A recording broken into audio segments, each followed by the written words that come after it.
Bienvenido y muchas gracias. Muchas gracias a ustedes por la invitación. Primero, pues obviamente agradecer, les comentaba ahorita que no se escuchaba el audio, que yo tenía muchas ganas de dar una plática en su escuela, tenía muchas ganas de tener un acercamiento con ustedes, chicos, obviamente también con las autoridades, y platicarles un tema que creo que es fundamental, un tema que creo que se debe de enseñar un poco más, que tenemos que hablar y reflexionar y también desarrollar un poquito más de pensamiento crítico alrededor de ese tema, que es precisamente el panorama laboral.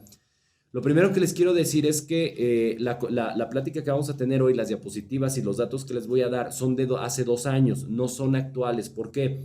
Porque había una institución que se llamaba IMCO, que el IMCO era el Instituto Mexicano de la Competitividad y creo que hoy ya no existe. Entonces eso es algo lamentable porque había datos muy, muy interesantes que nos ayudaban mucho a entender nuestro propio contexto, a entender muchas de los comportamientos que tenemos y hoy ya no existe. Entonces me voy a basar en esos datos porque hay otras páginas en donde hay datos, pero yo no sé qué tan fieles son a la realidad. Entonces prefiero basarme en esos datos y ya en otra ocasión, si a alguien le interesa, los voy a actualizar y me pueden mandar un mensaje sin ningún problema y se los mando, ¿va?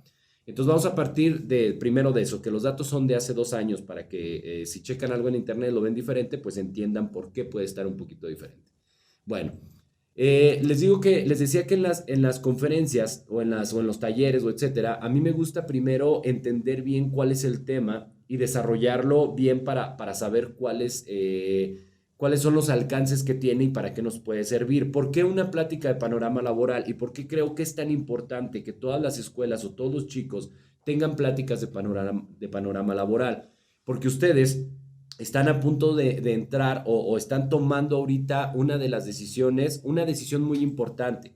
Otro error que creo es decirles que esta es la decisión más importante de su vida. Eso no es verdad. No es la decisión más importante de tu vida, pero sí que es una decisión que va a marcar mucho tu futuro profesional.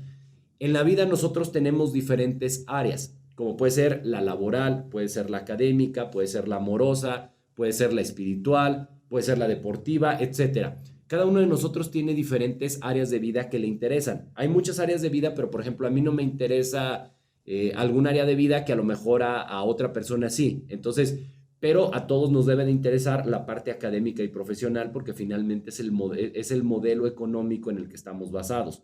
Entonces, la decisión que van a tomar ahorita tiene una repercusión muy importante en su futuro. Por ejemplo, el Raúl de 17 años que estaba en la preparatoria o de 16 años que estaba en la preparatoria tomó una decisión que al día de hoy me sigue afectando de manera positiva o de manera negativa, ¿sale?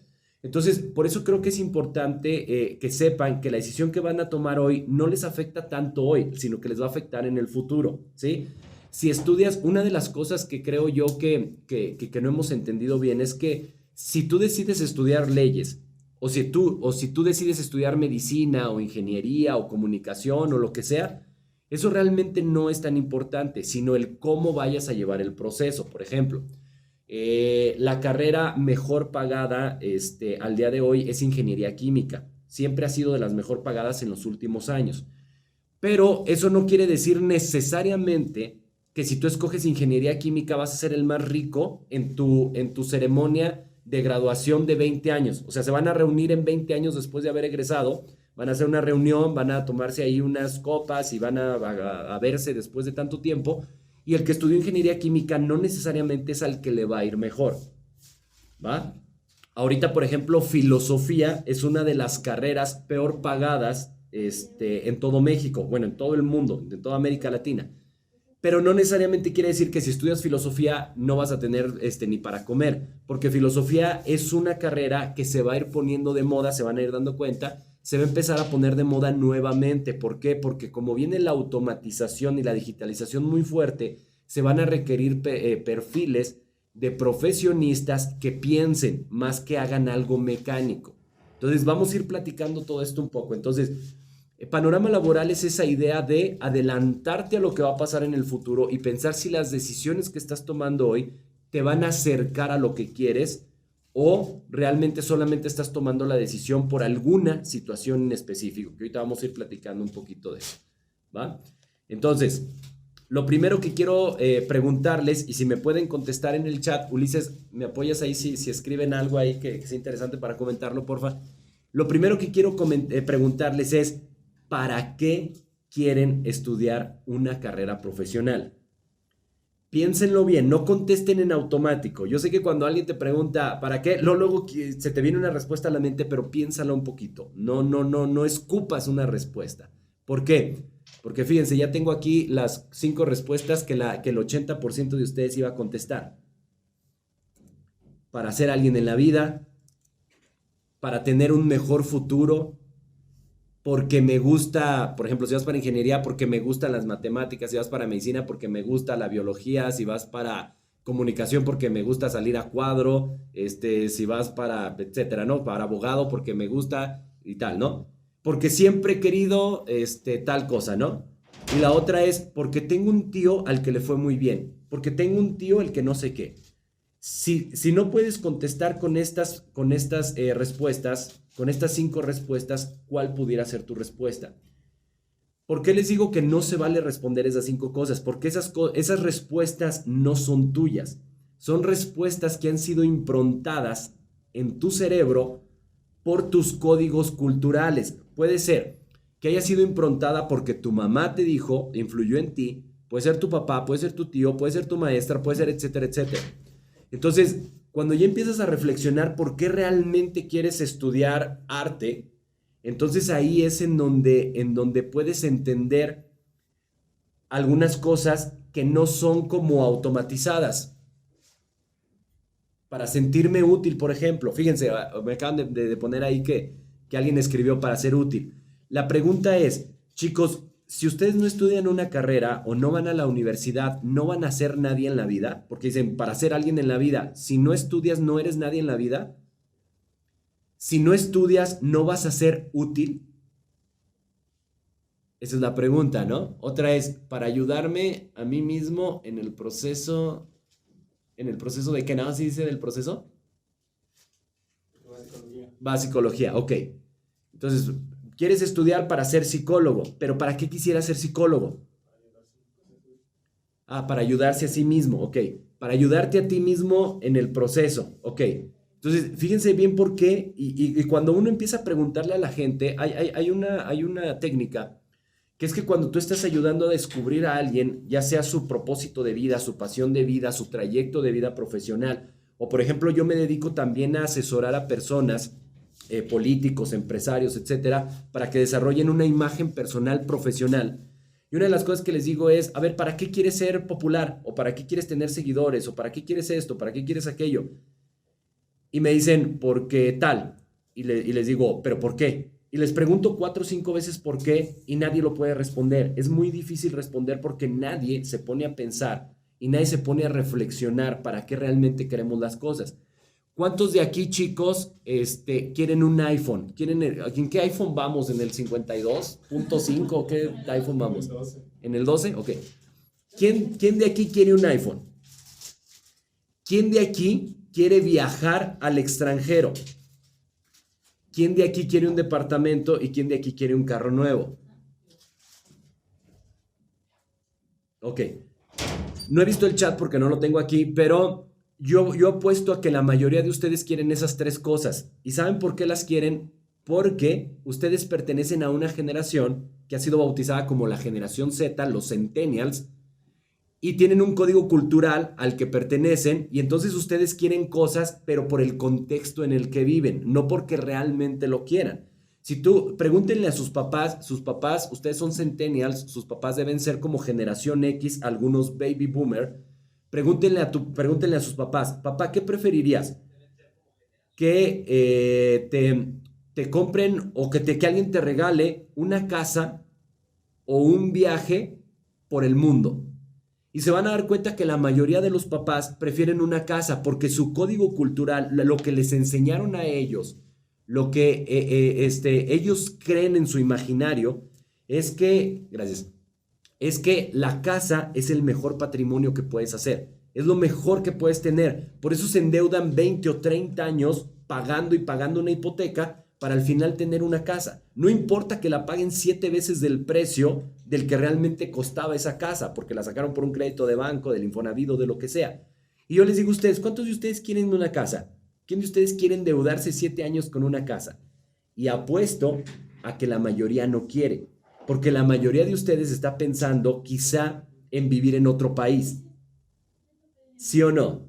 Y están pensando en vivir en otro país porque esa es la impronta que tienen ustedes, ese es el código cultural que les tocó vivir a ustedes, ¿sí?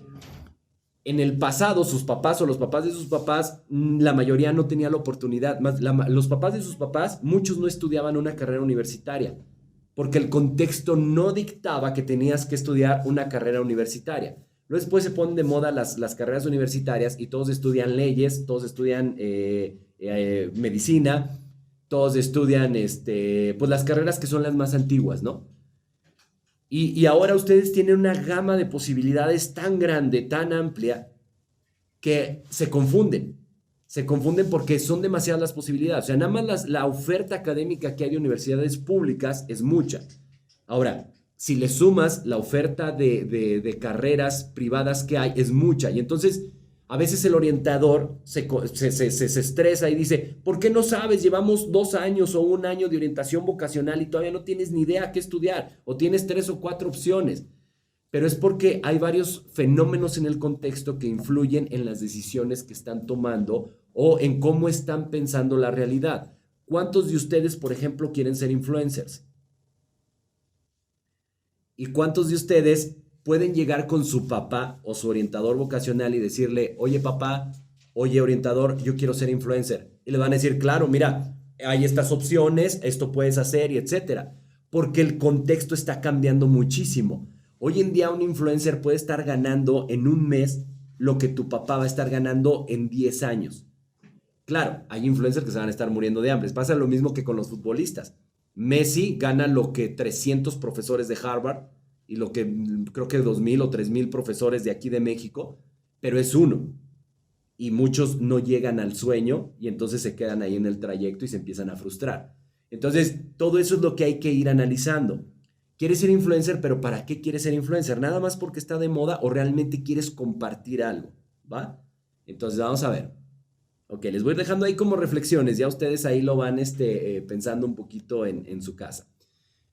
Yo cada año veo que hay 3 tipos de chicos o 3 perfiles de chicos de los que van a entrar a la universidad, de los que pretenden entrar a la universidad o de los que van a egresar. El primero es los que ya saben qué estudiar desde la primaria. Desde que están chiquitillos, desde niños, ya saben que quieren ser médicos, ya saben que quieren ser bomberos, ya saben que quieren tener negocios, etc. Entonces de chiquitos han sido influenciados por el contexto, a lo mejor por alguna situación específica que vivieron en su infancia, o a lo mejor por alguien que admiraron en un momento dado. Por ejemplo, yo me acuerdo mucho de una chica que me decía, es que a mí me encanta la historia. Y le decía, ¿pero por qué? Y ya, platicando un poco con ella, me decía que porque su maestro de primaria había sido el mejor maestro que había tenido en todo su trayecto académico. Entonces ahora ella quería estudiar historia. Pero, y eso también nos pone a reflexionar. Entonces, por ejemplo, la mayoría de chicos que escoge la carrera para que no lleven matemáticas, y hay muchísimos, y yo sé que entre ustedes hay muchos chicos que dicen, yo quiero estudiar tal carrera porque no lleva matemáticas. O sea, ya no importa tu trayecto de vida profesional, ya no importa qué te vas a dedicar, ya no importa tu pasión, ya no importa qué necesita el mundo, ya no importa tu misión o tu visión. Lo que importa es que no lleve matemáticas. Entonces, pero ¿qué tanto es porque realmente no sabes matemáticas o no puedes con las matemáticas? ¿Y qué tanto es porque a lo mejor algunos maestros que te han tocado no han sido buenos enseñando matemáticas? Entonces eso también es interesante que te lo empieces a preguntar. ¿Qué tanto son tus decisiones y qué tanto es influencia de un buen maestro o de un mal maestro? ¿Va? Entonces hay chiquillos, primer perfil, hay chiquillos que saben desde la primaria que van a estudiar. Segundo perfil, hay chicos que tienen 2 o 3 opciones.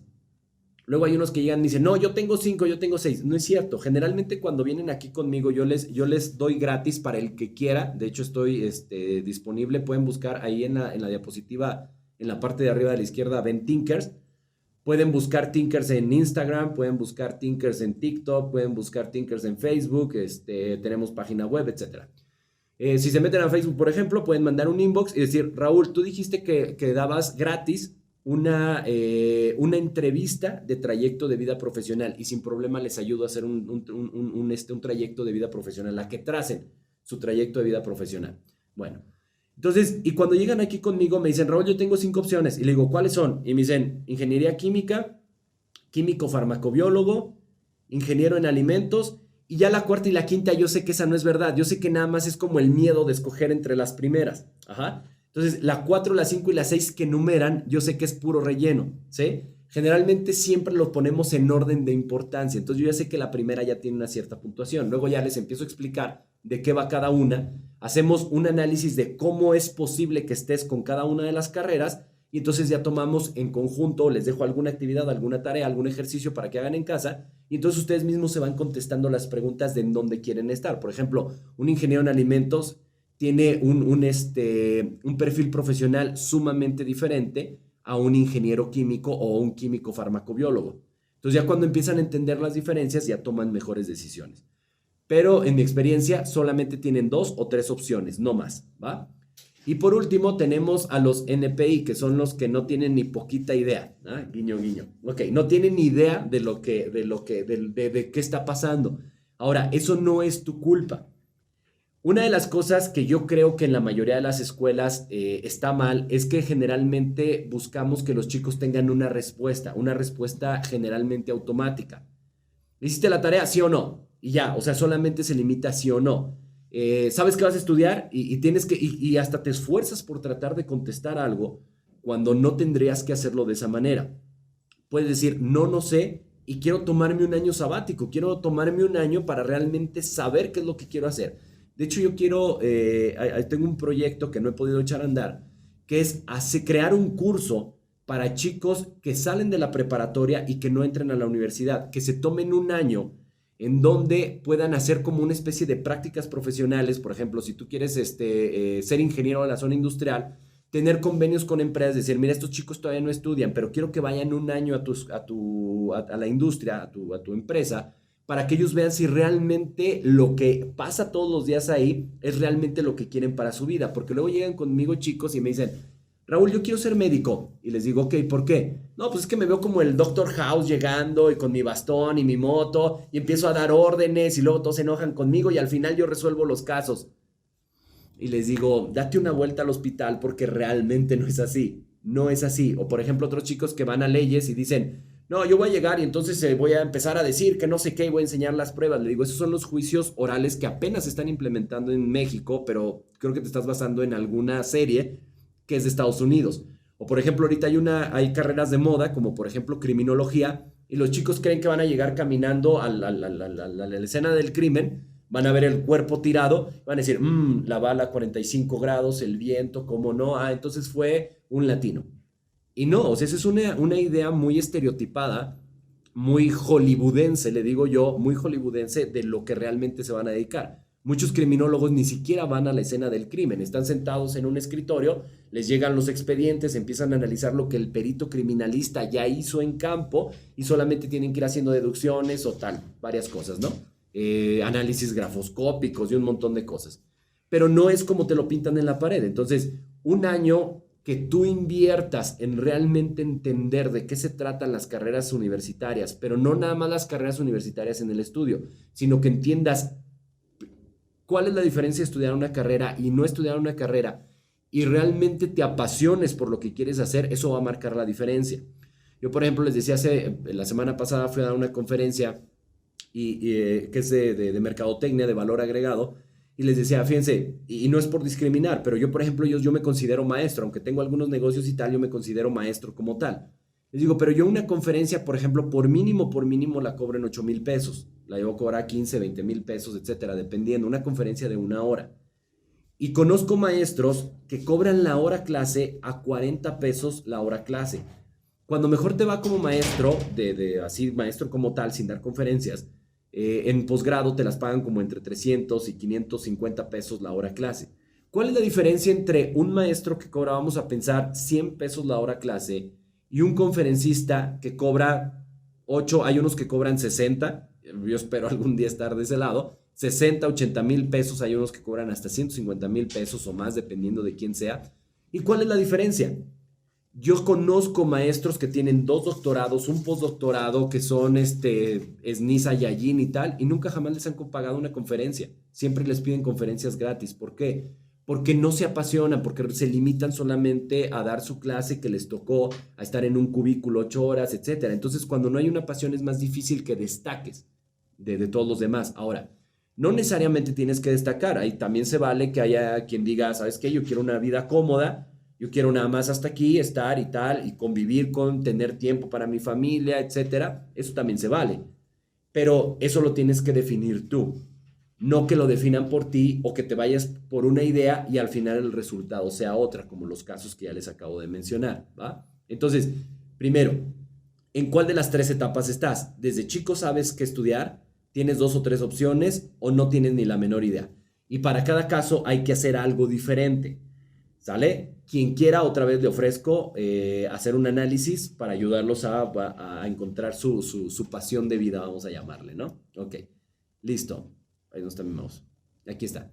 Bueno, antes de escoger una carrera universitaria, quiero que pienses en algo que estoy seguro que nunca jamás te han dicho en la escuela. Tú estás en la escuela desde guardería, a lo mejor prenatal y todo ese rollo, primaria, secundaria y ahora preparatoria.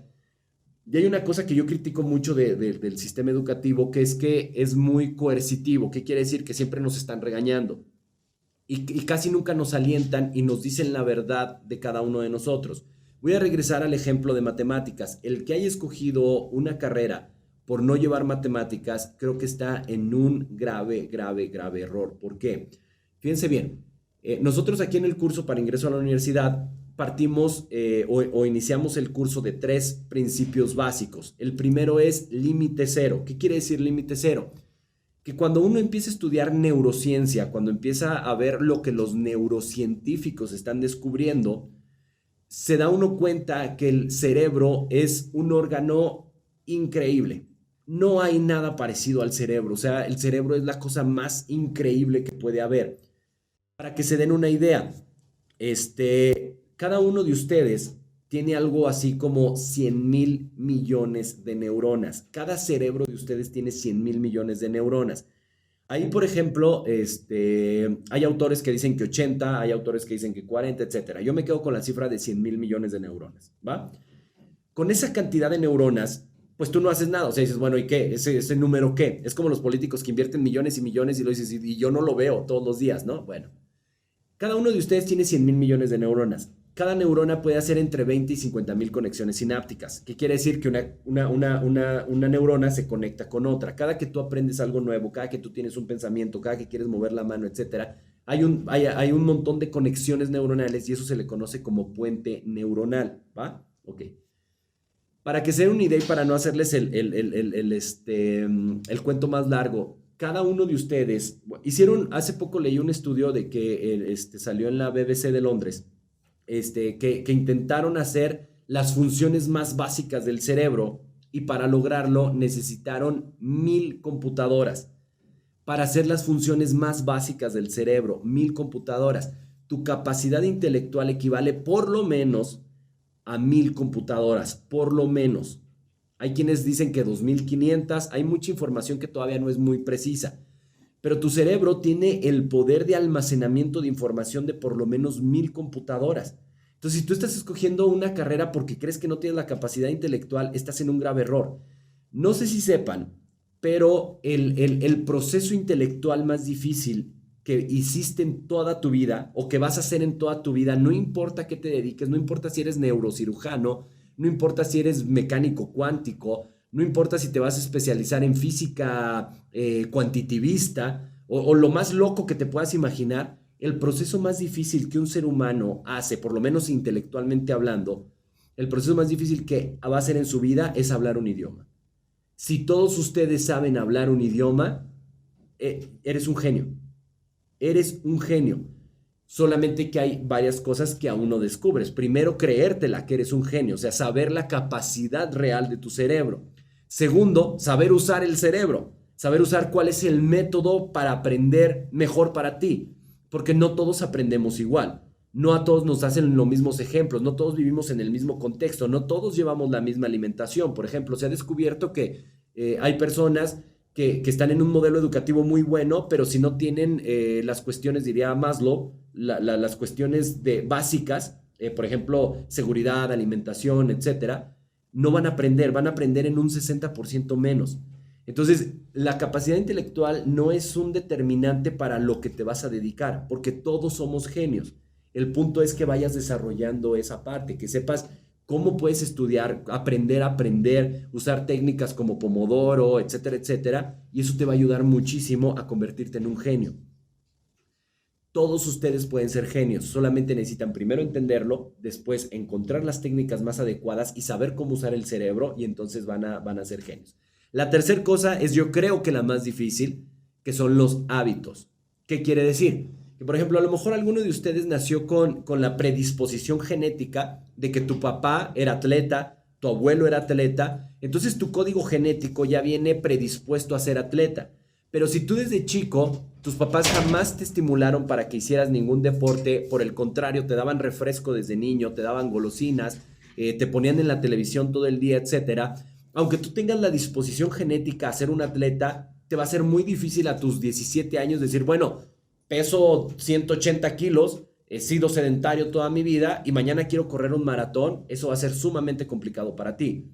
Ajá. Ahora, un chico que no tiene la predisposición genética, pero desde chico ha estado entrenando, va a ser mucho mejor atleta que el otro que tiene toda la habilidad, ¿va? Ahora, Raúl, pero no dijiste que todos podemos, sí, intelectualmente todos podemos, físicamente no. Si tú quieres ser el delantero número uno del Barcelona, mejor que Messi, ahí sí hay factores que influyen en ti. Si no tienes la disposición genética, tienes pie plano, tienes miopía, astigmatismo, tiendes a la obesidad, etcétera, por más que entrenes, va a ser muy, muy, muy difícil, casi imposible que seas el delantero mejor que Messi. Si quieres ser cantante, pero no tienes las cuerdas vocales ni tienes el oído, te va a ser sumamente complicado ser músico. Entonces, para las cuestiones físicas sí hay limitantes, pero intelectualmente no tienes ninguna limitante. Esa es la buena noticia. Y yo creo que esta es la parte más importante de la conferencia. Si te vas a quedar con algo de esta conferencia, quédate con esta parte. Tú puedes lograr intelectualmente cualquier cosa que se te ocurra, cualquier cosa que quieras. Y no es una plática de motivación tipo Pablo Coelho o algo por el estilo. Le estoy hablando desde la neurociencia, desde los descubrimientos neurocientíficos. Hay un concepto, y los invito a que lo chequen, que se llama neuroplasticidad. Y es súper interesante el concepto. Bueno, entonces estábamos en la tercera, que es poner manos a la acción. Si tú ahorita, y yo creo que ya les ha pasado, sobre todo a los burrillos, hay varios burrillos aquí, yo creo, que han reprobado, que siempre reprueban química, por ejemplo, que siempre reprueban matemáticas. Y por ejemplo, si tú dices, bueno, ya mi mamá me regañó, ya me castigaron y todo el rollo, ahora quiero ser bueno en química y empiezas a echarle ganas y haces la tarea y no sé qué, en una semana te vas a desanimar porque no vas a ver resultados. Pero los procesos cognitivos así son, no son de resultados a corto plazo. Es muy difícil tener resultados a corto plazo. Necesitas una trayectoria, necesitas empezar a cultivar hábitos. Mañana todos levántense a las 5 de la mañana. Y a lo mejor no van a batallar tanto, pero el segundo día van a batallar, el tercer día van a batallar muchísimo, el cuarto día van a batallar muchísimo, después de 10 días va a ser automático, después de 30 días ya van a tener un hábito como tal, pero incluso en ese tiempo necesitan un año, por eso los brackets duran tanto tiempo, porque el cerebro tiene que entender después de un año cuál es el acomodo real de los dientes. Y pasa lo mismo contigo.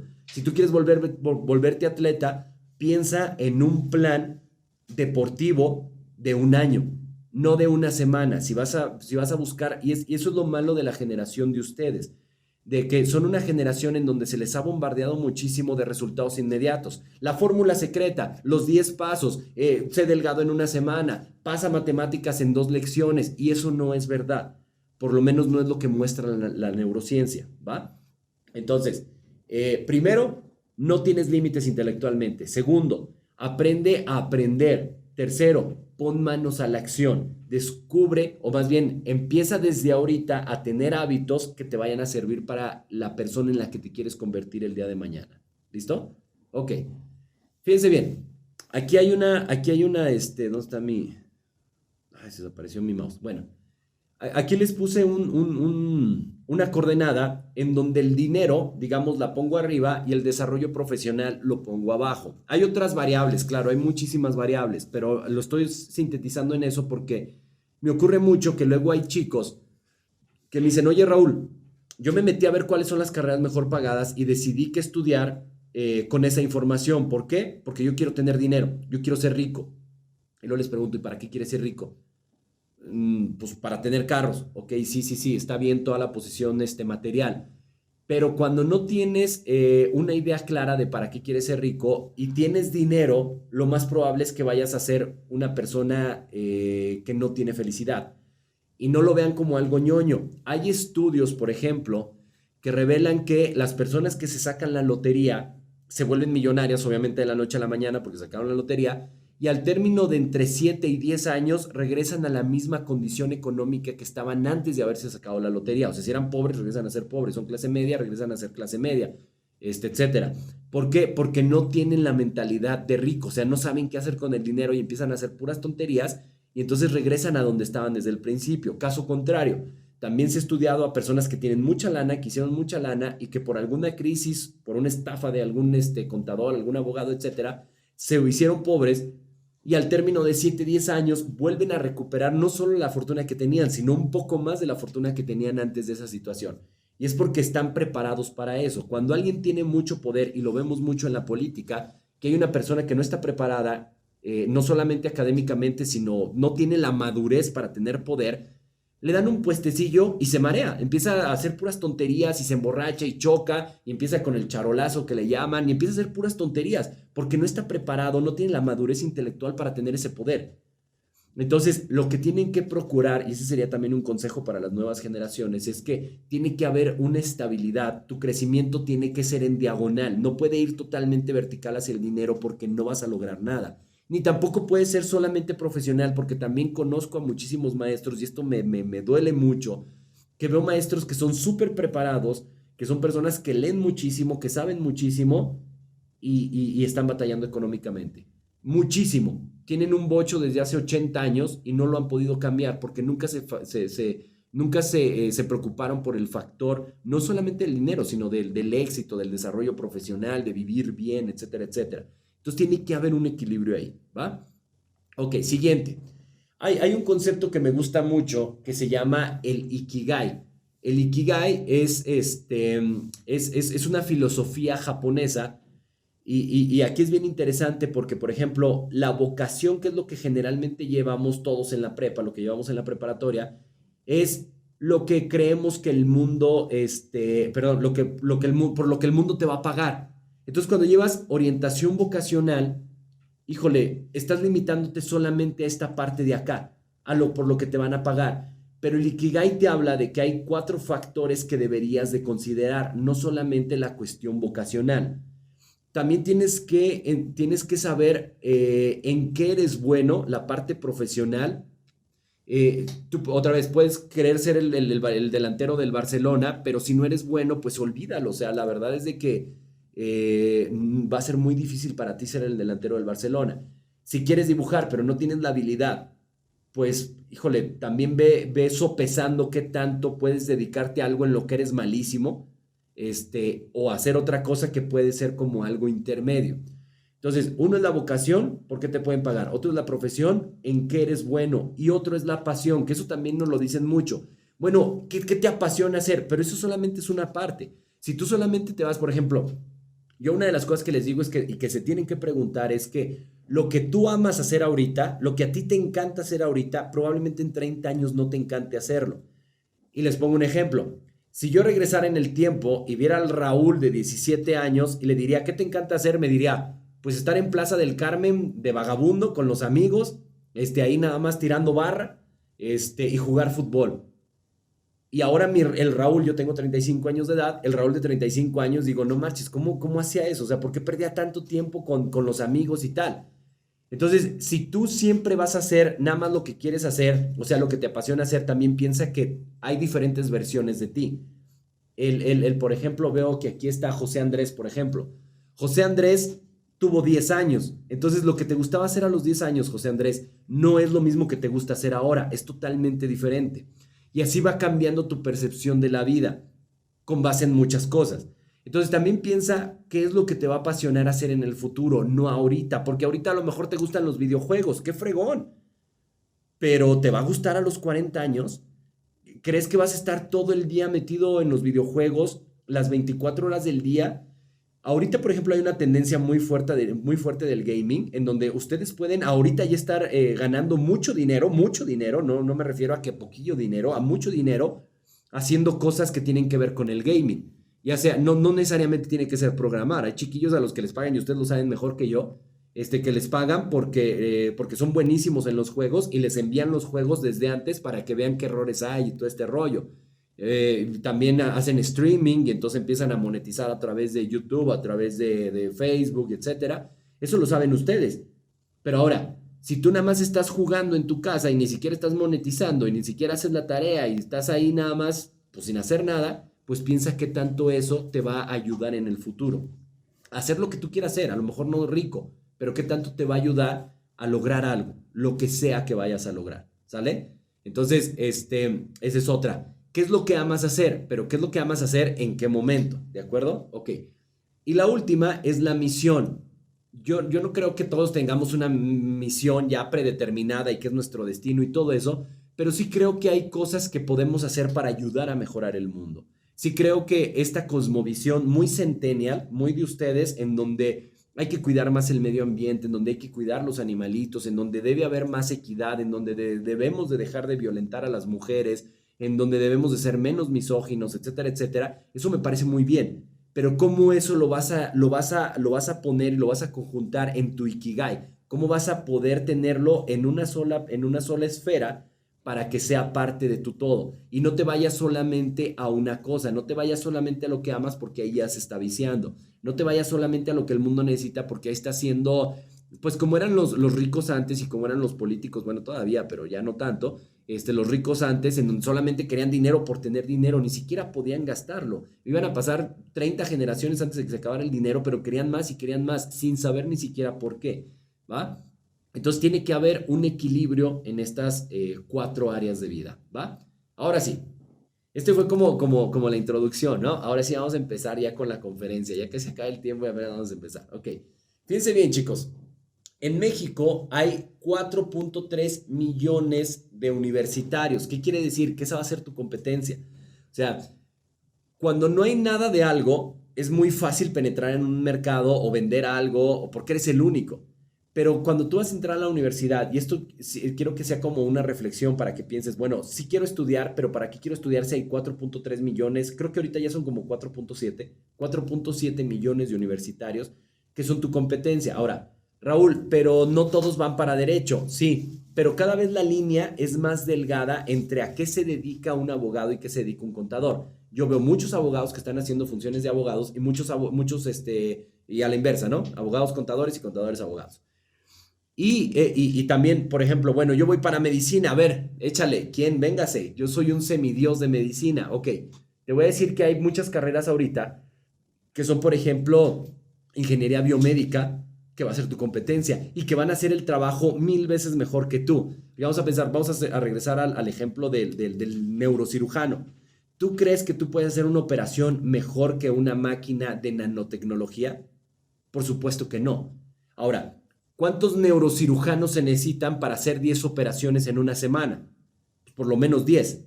O a lo mejor 5 y se avientan 2 operaciones cada uno, pero es muy cansado. Una máquina puede hacer las 10 operaciones él solo. ¿Y cuántos ingenieros necesita? A lo mejor 30 ingenieros que hagan ese robot, que hagan esa maquinaria, que diseñen esa mecanización de ese corte preciso de nanotecnología, pero ese robot va a poder operar a 1000 personas. Viene algo bien difícil, que se tiene que pensar mucho, que es la robotización y la digitalización, en donde el 60% de los empleos se van a perder, de los que conocemos actualmente, se van a perder porque las máquinas lo hacen mejor que nosotros. Entonces, eso también te lo tienes que ir preguntando. ¿Qué vas a estudiar? Y con base en eso que vas a estudiar, piensa cuál es tu área de expertise, cuál es tu área de experiencia, pues sí, expertise, porque las máquinas van a empezar a hacer mecánicamente mejor lo que nosotros hacemos. las cosas más difíciles de sustituir de un ser humano, pues es pensar, es razonar, es la parte estratégica, o sea, son otras cosas, pero que la verdad, prácticamente ninguna universidad está preparando para esto.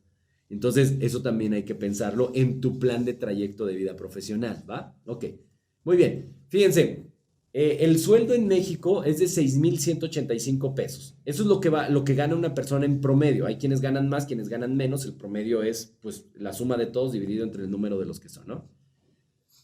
Un profesionista en promedio, porque hay profesionistas que ganan mucho y profesionistas que ganan menos, es de 11,961. Esto se los quiero decir porque fíjense bien. Si tú me dices, bueno, Raúl, entonces mejor no estudio. ¿Para qué voy a estudiar si viene la robotización y viene la digitalización y las universidades no te están enseñando y no sé qué tanto? Fíjate, esta es una estadística de INCO con información del INEGI. Este es de 2016, nada más habría que actualizarla. Pero fíjate, si tú no estudias nada, en promedio estarías ganando 4,000 pesos. Con estudios de primaria, 8,900. Tú que estás aquí en el bachillerato, estarías ganando 6,300 pesos. O sea, si no quieres estudiar una carrera, estadísticamente hablando, en promedio, tú pudieras ganar 6,305 pesos. Ahora, con una licenciatura, fíjate bien, sube hasta 11,327. Ahora, Raúl, mi primo acaba de egresar o mi hermano y no está ganando eso. No, porque es el promedio. Cuando tú acabas de egresar, nadie te va a pagar 11,000 pesos, nadie. A menos de que sea tu papá y te contrate en su empresa, pero si no, pues no. Vas a estar ganando, en San Luis Potosí el promedio es como entre 5,500 y 6,000 pesos en los primeros trabajos. Bueno, pero en promedio tienes aspiración a ganar un mejor sueldo si estudias una licenciatura. Si estudias un posgrado, llámese especialidad, llámese maestría, llámese doctorado, en promedio aspirarías a ganar casi 19,000 pesos. Entonces, esta estadística también es interesante para que te preguntes si realmente te conviene estudiar o no. Ahora, los que vayan a estudiar solamente por compromiso, solamente porque les dijeron que tenían que estudiar, porque tu mamá te dijo, tienes que estudiar y no me importa y no vas a ser el único en la familia que se va a quedar sin estudiar y tal. Si vas a estudiar así, probablemente seas de los profesionistas que ganan 6,000 pesos.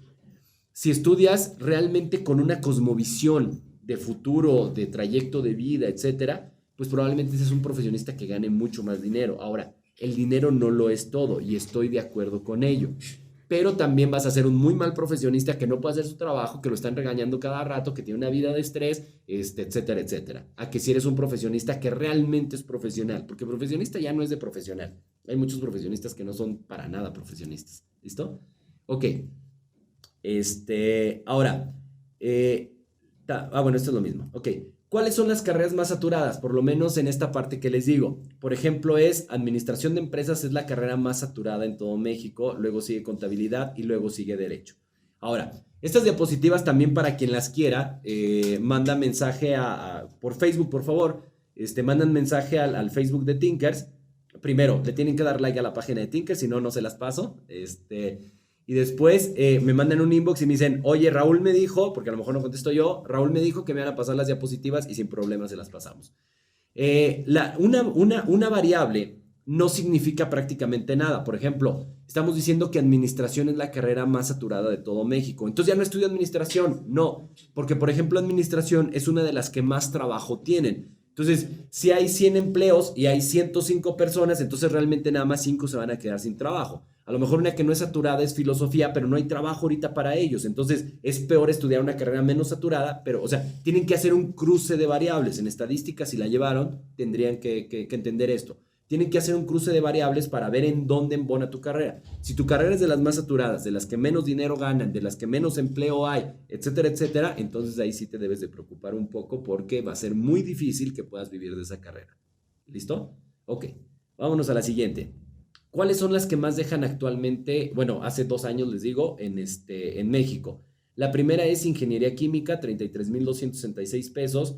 La segunda era servicios de transporte, casi 18,000 pesos. Y luego venía física, se puso muy de moda física. Yo creo que ahorita física ya está para abajo.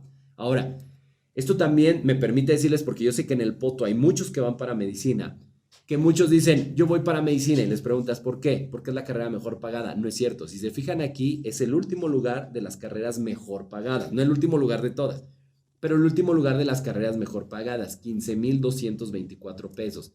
Raúl, no es cierto, mi tío es ginecólogo obstetra con especialidad en pediatría y no sé qué tanto. Ok, va, tu tío tiene especialidad, estamos hablando de licenciaturas, estamos hablando de un médico general, ¿va? Nada más para que se entienda esa parte. Ok. Por amor al arte, ¿cuáles son las peor pagadas? Ahorita la peor pagada es orientación vocacional, luego sigue filosofía y letras, luego sigue criminología, luego sigue deportes y etcétera. Les digo, estas si quieren se las paso y las pueden checar con un poquito más de calma. A vender bonais, ¿cuáles son las carreras con mayor índice de desempleo? Que no hay empleo para ellos. Otra vez, orientación escolar, diseño, protección ambiental, etcétera. Ahora, piensen que, por ejemplo, orientación vocacional es una carrera que está saliendo del mercado. ¿Por qué? Ahorita, si en el chat alguien quiere estudiar orientación vocacional, que lo ponga por favor en el chat, pero estoy seguro que no va a haber nadie o va a haber una o dos personas. Entonces, ya es una carrera que no está tan demandada. ¿Por qué? Porque hay nuevas figuras, como por ejemplo coach ontológico de vida, orientación profesional, o sea, hay cosas que van sacando del mercado unas carreras y hay otras nuevas, por ejemplo, también psicología, y hay psicopedagogía, etcétera, etcétera, ¿no? Entonces, por eso van pasando estos fenómenos que antes a lo mejor sí ganaban más dinero y hoy en día ya no ganan tanto, ¿va? Ok. Soy mi propio jefe. ¿Cuáles son las carreras en donde tú tienes que poner tu propio comercio, tu propio negocio, ser freelancer, o etcétera, etcétera? Por ejemplo, música y artes escénicas, audiovisuales y medios, que sería comunicación aquí en San Luis Potosí, bellas artes, veterinaria, etcétera. ¿Qué quiere decir? Que en las empresas no te van a contratar para que vayas a llevar música, que hay un ejemplo bien, bien padre que después, si después tenemos una oportunidad de dar una plática, les doy, porque ahorita vamos contra el reloj, de eso. Pero generalmente en las empresas, tú ves el periódico, bueno, métete a Mercado Empleos o lo que sea de Facebook y de esas cosas, y te vas a dar cuenta que ninguna empresa solicita un veterinario. Ninguna empresa está solicitando a alguien en medios audiovisuales. Nadie está solicitando algo que tenga que ver con bellas artes. Entonces, por eso tú tienes que ser tu propio jefe. Y algunas de ellas también son las que menor índice de empleabilidad tienen, pero es porque tú tienes que ser tu propio jefe. Por ejemplo, diseñador gráfico tampoco es algo que las empresas estén solicitando. No, yo necesito un diseñador gráfico. No, porque prefieren pagar como freelancer. Freelancer es la figura en donde, tú haces diseños, ¿cuánto me cobras por este logotipo? 500 pesos, ahí está, pero no te contratan en nómina. Por eso es bajo el índice de empleabilidad, ¿sale? Ok. Yo lo estamos chavos. ¿Cuáles son las carreras de mayor demanda temporal? O sea, que ahorita están de moda. Y esto tiene que ver mucho, si se fijan, con las series de televisión de Estados Unidos. Criminología, fisioterapia, bellas artes, deportes, protección ambiental, etcétera, ¿no? Ok. Vamos a brincar. Ok. Entonces, lo que les decía es que, fíjense, les quiero enseñar ya para ir cerrando, ya para acabar, esta estadística. De acuerdo a los datos de McKinsey, esto también fue de 2016, hoy en día la tecnología ha sustituido 5% de los empleos en el mundo. Yo creo que ahorita ya debe ser más con la pandemia, porque esto fue antes de la pandemia y creció exponencialmente todo. El 5% de los empleos ya habían sido sustituidos por una máquina, al 100%. O sea, ya no se necesita un ser humano, por ejemplo, un taxista o un taxi, que ya no necesita un taxista, que todo es automatizado. Como un Uber, pero sin el mono que maneja. El 5%, ahorita yo creo que a lo mejor ha de andar en un 8 o 10%, no lo sé, voy a checar el dato. La otra es, las actividades dentro de un trabajo se sustituyó el 45%. O sea, de las 10 actividades que hacía una persona en un empleo normal, 45% ya lo hace una máquina y solamente el 65% lo hace una persona. Para cuando ustedes egresen, que va a ser dentro de 5, 6, 8 años, no lo sé, pregúntense cómo va a estar esto, porque eso es bien interesante. Tú te vas a preparar con una literatura, con una currícula pensada en un momento, pero para cuando tú egreses, esto va a ser una locura. Les digo, en los próximos 20 años van a desaparecer el 60% de los trabajos que hoy conocemos, y ese es un dato real. Entonces, también tienen que preguntarse eso, ¿qué tanto o qué voy a hacer yo? Y pregúntense si eso no es sustituible por una máquina, porque prácticamente todo hoy en día lo puede sustituir una máquina, prácticamente todo. Les digo, incluso la medicina, que luego a veces creen que es como punto y aparte, no es cierto. Hay muchas cosas que las máquinas, hoy en día la inteligencia artificial, la robotización, la digitalización, etcétera, es una locura lo que está pasando, ¿no? Ok, bueno. Bueno, esto también no lo vamos a brincar. Nada más 2 anuncios dominicales antes de terminar. El primero es, estamos por abrir el curso para ingreso a la universidad, el intensivo. Si a alguien le interesa, con toda confianza, mande mensaje. Ahí les tenemos una promoción especial para el potosino. Ahí por mensaje les decimos los precios y todo ese rollo. Y la otra es que me está diciendo ahorita el coordinador del área de salud, de todo lo que tiene que ver con medicina, estomatología, enfermería, químicas y todo eso, que mañana va a ser un simulador de un examen de conocimientos del área de salud, genérico, no de un en específico, sino que va a ser genérico. Si alguien quiere hacer ese examen, no va a tener costo para ustedes. Aquí el coordinador paga. También igual nos mandan mensaje, oye, yo quiero hacer el simulador y sin problema les pasamos la liga para que lo puedan hacer. Va a ser un open house. ¿Ah? Ok. Listo. No sé si creo que ya es la hora, ¿no? Fíjate,